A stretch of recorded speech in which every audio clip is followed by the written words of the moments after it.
Welcome to Amazing Business Radio with best-selling author and customer service and business expert, Shep Hyken. Shep will talk with some of the smartest thinkers in business to help make you more successful in your professional and personal life. This is Amazing Business Radio with Shep Hyken. Hello, everybody. It's Shep Hyken here. We're back with another episode of Amazing Business Radio, and today we're going to be talking with Melissa Puls, who is Ivanti's Chief Marketing Officer and Senior VP of Customer Success and Renewals. And what that means is we've got three topics that I want to cover today, and that is, first, what is customer success? We're going to be talking about a subscription model, which I think applies to virtually every type of business there is. So even if you don't see yourself as a subscription model, believe me, you should be thinking about it if you aren't already there. And finally, I want to get Melissa's take on what's happening in the world of AI as it applies to customer experience.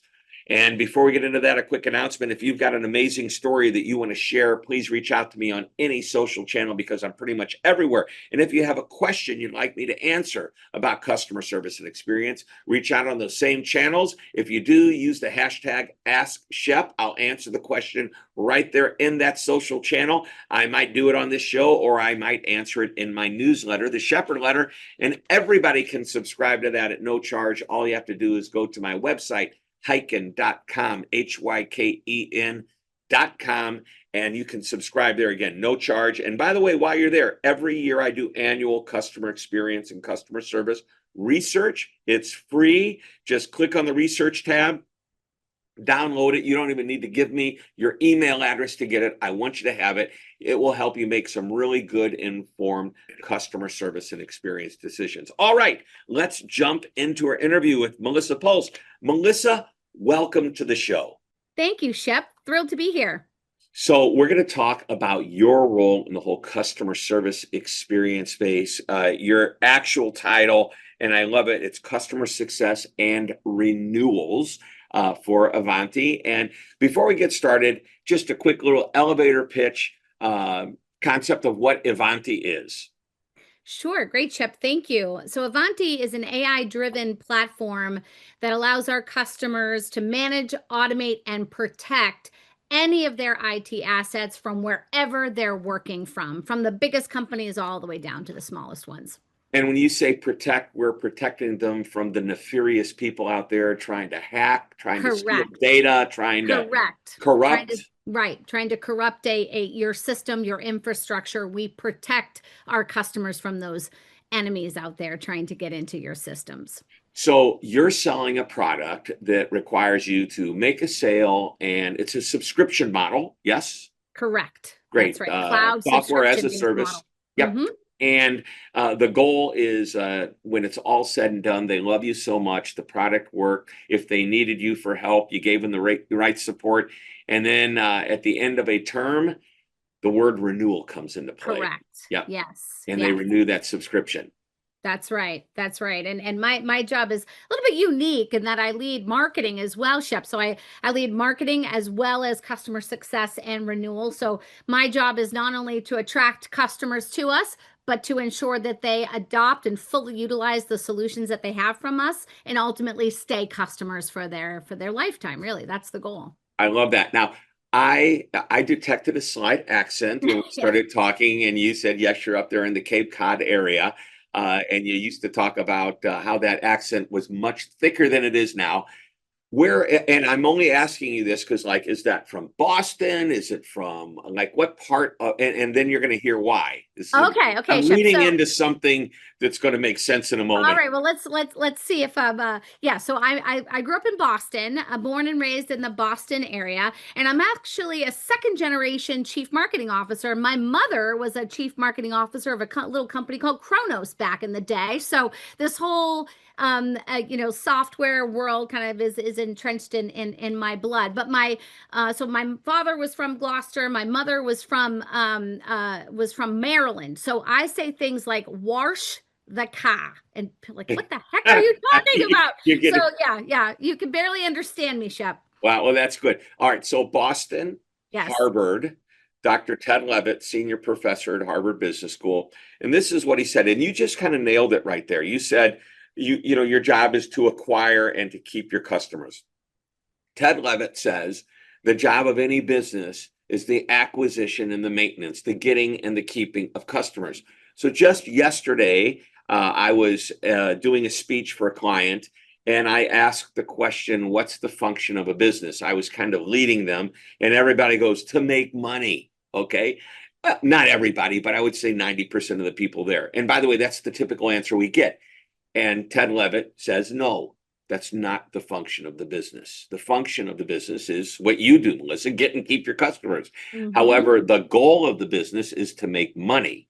If you confuse the function and the goal, guess what happens? You don't always reach the goal. Yeah, you don't put the customer at the forefront of everything you do. Right. Yeah. So let's talk about the customer. Yeah.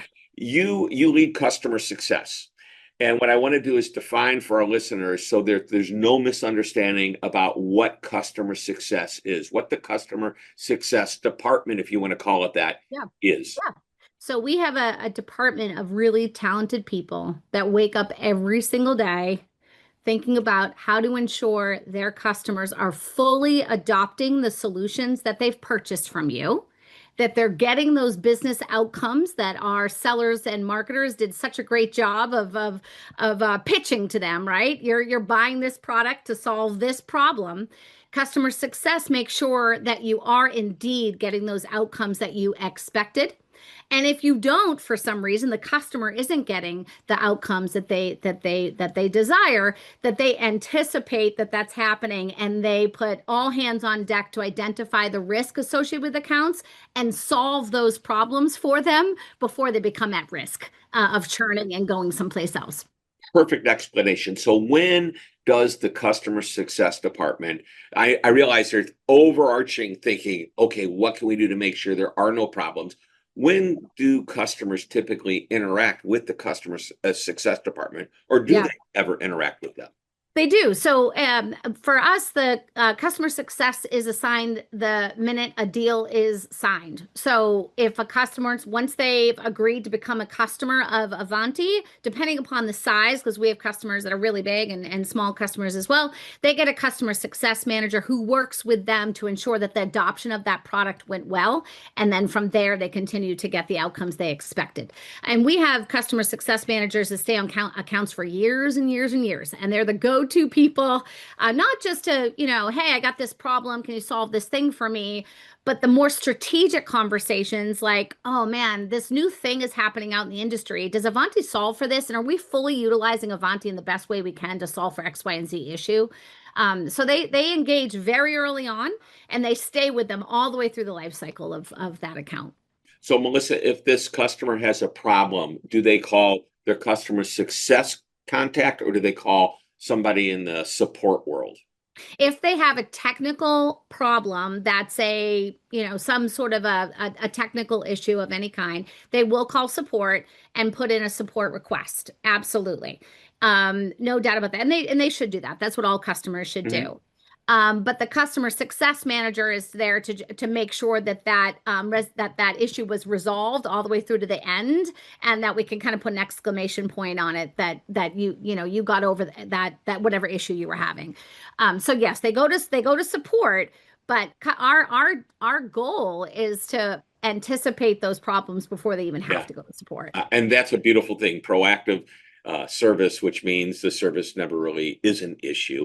That's right. So I'm trying to really drilling down this customer success thing, because so many people I've talked to who don't understand the concept think that customer success is really customer support, and it's not. It's actually a group of people, a team, a person who's talking with the customer to make sure they don't need to ever call customer support unless there's some type of a technical glitch or issue. But they shouldn't have to call to say, how do I do this? You didn't teach me how. This is complicated. I don't understand how to use whatever it is that you sell. And by the way, even though we're talking about software, 2 points I want to make.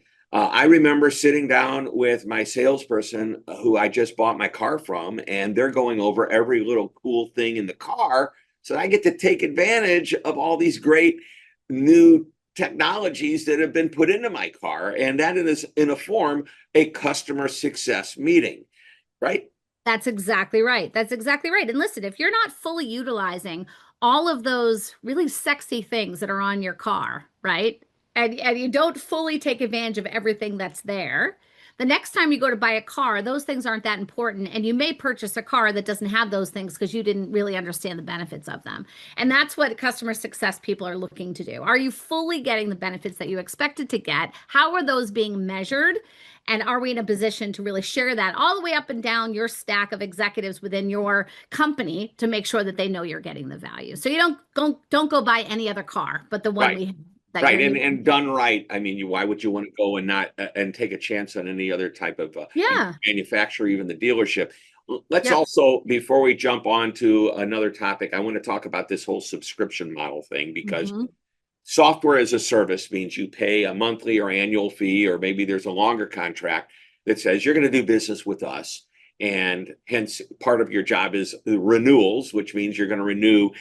And I have been writing about this, and it's been quite a while, probably about 2 years, maybe longer. And in my book, The Convenience Revolution, part of the convenience is to create a subscription model, regardless of the type of business you're in. If you think about what Amazon has shifted from trying to just sell you one item after the next to, hey, this is the kind of item that you can subscribe to. Mhm. I'm a member, and this is a great club, the Dollar Shave Club. And for those, you probably can't see me, but for those that know me, there's a lot of real estate to cover with my razor. Yep, it's working for you. It's working It's for you. working for me. Yeah, there's That's money nothing well up on top. spent. Not just the face, but up on top. But my point is that any type of business can become a subscription model if you start to think about it. Automobiles, you can subscribe to maintenance contracts. You can actually, they experimented, some manufacturers experimented with the idea that you can subscribe to their brand. For example, Porsche, you pay a monthly fee and you can turn this car in for a different car and a different car. And it covers, it's not a lease, it's not a rental, it's a contract that you get to subscribe to. And, you're a member of a subscription model.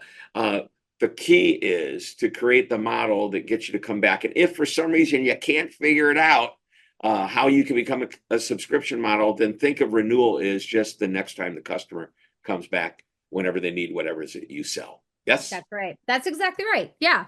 And look I think that, and that's the beauty of customer success and renewals working hand in hand, because a customer success person is making sure you're getting the outcome. So when the renewal comes up or the subscription comes up for renewal, they automatically just renew. It's like, I'm getting all the value. Why would I even expect not to? On the flip side, a customer success rep can also identify whether an account is in the red. We call it our red account list, which we try to minimize those red accounts as much as possible. But it's really important that a customer success manager raises that bell that says there's a risk here of a renewal or a subscription being or lack thereof, potentially being canceled because they're not really getting the value. And then that customer success person is accountable for bringing together the renewal, the renewal manager, the account manager, an executive team member, if it's high enough level of an issue, bring them all together and resolve that problem before that subscription comes up for renewal. So we don't lose a customer. So, and then marketing is right smack dab in the middle of that, making sure we're engaging our customers at scale with the similar messages that we may be delivering through our customer success and our renewal people. So it becomes really a cohesive way to not only sell the value to our customers, but to make sure that they stay with us. Well said. And I believe the point you're making is that the renewal process really doesn't start when it's time to renew them. It starts really at the beginning with the customer success person reaching out, making sure people are understanding the product, getting to know the product, knowing we're here to support you and help you get the most out of your product. And that's what customer success is. Tell you what I want to do. Take a short break. And when we come back, I want to get your experience and input on how AI is impacting customer experience. This is on the mind of every CX leader that's out there. And I think it's very interesting. I'm sure you've got a great, wonderful take on that. We're talking with Melissa Puls, who is Ivanti's Chief Marketing Officer and Senior VP of Customer Success and Renewals. We will be right back. Do not go away. Shep Hyken here with an offer that won't cost you a cent. You may have heard me talk about my annual customer service and experience research. We've surveyed thousands of customers matching the U.S. Census for age, gender, ethnicity, and geography, and we find out what customers love, hate, and want in a customer experience. What's the number one customer experience that almost every customer desires? What makes them come back? What makes them leave? Why won't they fill out surveys? What do they think of AI? Well, these questions and more are answered in the research. You can download the full report by going to hyken.com and clicking on the research tab at the top. Like I said, it won't cost you a cent, but it may make you or save you thousands and thousands of dollars when you understand your customers' expectations. Again, the website is www.hyken.com. You're listening to Amazing Business Radio with best-selling author and customer service and business expert, Shep Hyken. We're back on Amazing Business Radio. We were talking with Melissa Puls. We're still talking with Melissa Puls, who is the Chief Marketing Officer at Senior VP of Customer Success and Renewals over at Ivanti. Now, cybersecurity, really important things. We always want to keep everybody safe. Our computers safe from hackers and, as I mentioned, the nefarious people that are out there. But most important, with the role that you play, you've already shared with us quite a bit of thought leadership as it comes to customer success and the concept behind a subscription model. I want to completely shift gears here because of your role and the fact that you're involved with a technology company. You probably have a pretty good insight as to how AI is impacting the customer experience. And I'm just going to leave it open. I could ask you a specific question, but what's your favorite thing to talk about?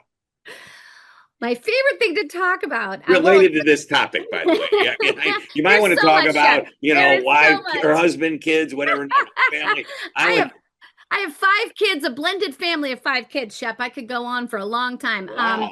Like a Brady Bunch kind of a thing. Yeah, pretty much. But as it pertains to AI, so we were talking a little bit earlier about really we're alluding to the customer life cycle and the fact that the customers buy something from you, right? And there's steps that happen when they buy something from you. And then they own the product, so they need to make sure they're getting the best value out of what they purchased. And ultimately, customers buy from other customers. So you want to create advocates in your customer base. So we look at the customer life cycle in terms of the buy, the own, and the advocate, right? And when that is all coming together and you're looking at the total customer experience, every touch point they have across that buying experience or the customer experience with you, if you can really understand what's going on with your customers, you can predict what they need before they even know they need it. And with all of us having competitive pressures like, never before, really understanding that customer life cycle is so important. So you can anticipate the needs, particularly churn. We were talking about them canceling a subscription, right? Where you can predict churn. So for me, there's so many different ways we can use AI, and we use them, internally for productivity tools, lots of things we do in marketing and other areas. But I think the most exciting thing about AI and the customer experience is to be able to correlate and collect, really bring together all of that information that you're getting from your customer, not to be creepy and stalk them, but to be able to serve up information that makes that customer journey, that life cycle, that experience with you even better. So we have a team at Ivanti, is our customer experience team, and they're responsible really for bringing together that data and then providing insights back to the business that allow them to take the right steps to improve their experience with your company. As an example, right, we know at Ivanti that there is a moment, which is why customer success is so critical. They bought the product, they're really excited about it, and then they go, oh, wow, maybe the expectations weren't set perfectly by the seller, which, that happens. We like sales to really be selling the value, but they're going, oh, this is more complicated or this is a bigger challenge. And you could see in the data from the moments of experience that we were collecting, and we were using some AI tools and some insight tools to allow us to collect data from lots of places that said we need a CSM to engage within 12 hours of the moment of them purchasing the product. If not, we had this moment of a valley of satisfaction that we saw over time. So when we spot that opportunity, we inserted a customer success person into the process sooner, and now all of a sudden that starts to level off and we don't have that peak and valley. They're just more satisfied overall. So I think tools like that, I mean, there's lots of different tools we can use to be more, be more effective, be more productive, all of that. But I think in terms of the customer experience, the insights and taking action is becoming, more compelling than ever. Yeah, this is very refreshing because I was expecting you to tell me how you're creating this digital experience for a customer so that they can self-serve themselves, use chatbots, which, by the way, that's a hot topic too, and it's very, very important. But what's refreshing is that you're talking about what's happening behind the scenes. Customers will never know this is happening as you're doing this. And by the way, there's nothing wrong with them not knowing. What you're doing is you're just paying attention to their individual behaviors, grouping them together, and saying, hey, as a group of customers, these are all exactly the same. And this group over here is exactly the same. They behave a certain way. And so we could see customers that are a little bit further along their journey with you being able to recognize, hey, the ones behind, they don't even know what to expect. We can predict what they're going to expect. So we know before they even call for a problem, because they haven't had the problem yet, they're going to have the problem. They're going to have the question. So the success manager gets in touch, makes contact, and then starts to work with that customer. So they never even need to call for support because they didn't even know there was a problem. It goes back to what we were saying about anticipating the needs of the customer before they even know they need it. And I think, being able to curate and collect a lot of data and insights and be predictive about it. Churn, subscription models and SaaS-based models are gift because they show recurring revenue and they give flexibility to customers. I mean, it's really a wonderful thing. It's also a scary thing because they can turn off pretty easily, and they can say, we're good there. So using AI and AI models to predict churn. So I said we use it to kind of determine where those pockets of satisfaction or dissatisfaction. Right. You bring all that together, and at the customer level, you can predict potentially whether an account is at risk or not. And then you get more proactive of the outreach before, before they're declaring that we don't want to be your customer. We can use AI to predict churn, which is also really, really cool. So two things that you have mentioned, and I kind of want to give some clarity here. Yeah. First is customer comes on board. They're at the height of excitement about being a part of something. I mean, granted, you're selling a corporate solution. How excited can someone be? But it doesn't matter. At a certain point, they were happy or excited enough to make the purchase. There is a short time you have to confirm that they made the right decision. And I think that's a great use of that customer success person. Now, from the predictive model of using AI to watch behavior, and that's the key. Let me bring this to the terms that I think most of us can understand. Most of us have a Netflix account or an Amazon subscription, but let's focus on Netflix. They watch the behavior and they know unbelievably accurate statistics that if their member or subscriber, whatever you want to call them, doesn't use their service more than X number of minutes over a given time, it might be a month or whatever, they're not going to renew or they're at risk for not renewing. And that's exactly what you're using AI to do, just in a far more sophisticated level at the corporate level. That's exactly right. And like usage, we see usage of our products. They purchased a certain amount of licenses to do a certain amount of things, and do they have full utilization of those things or not? And as we get more and more data into our systems and are able to use that data to predict what's going to happen next, which is a beautiful thing. Again, all of this should be in interest of keeping customers happy. right? Yep. You're anticipating the pains before they feel them in an ideal world, and you're delivering solutions against that pain so they continue to stay happy with you for the long term. Right. Well, I'm going to tell you right now that if I had a need for cybersecurity and I was potentially looking at you, knowing what you're saying right now is what the company's all about, is the reason that I would want to do business with you. Awesome, Shep. Well, I appreciate that. I appreciate that. And Sterling, Sterling Parker, who is just an awesome partner in crime for me on the customer support side. He's also using AI for a lot of the stuff that you were just talking about when they're calling into support, anticipating what they needed. We're doing that as well, Yeah. which is cool. And I think you have to. And Sterling's a huge advocate as I am.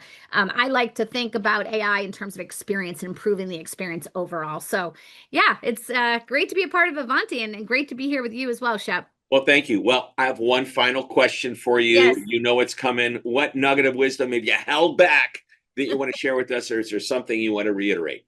I think it's more of a reiteration, and you said it at the beginning, and I just want to re-emphasize that point. I think the best companies out there, especially in today's environment where there's a lot of risk coming at you from the bad guys in cybersecurity and other places.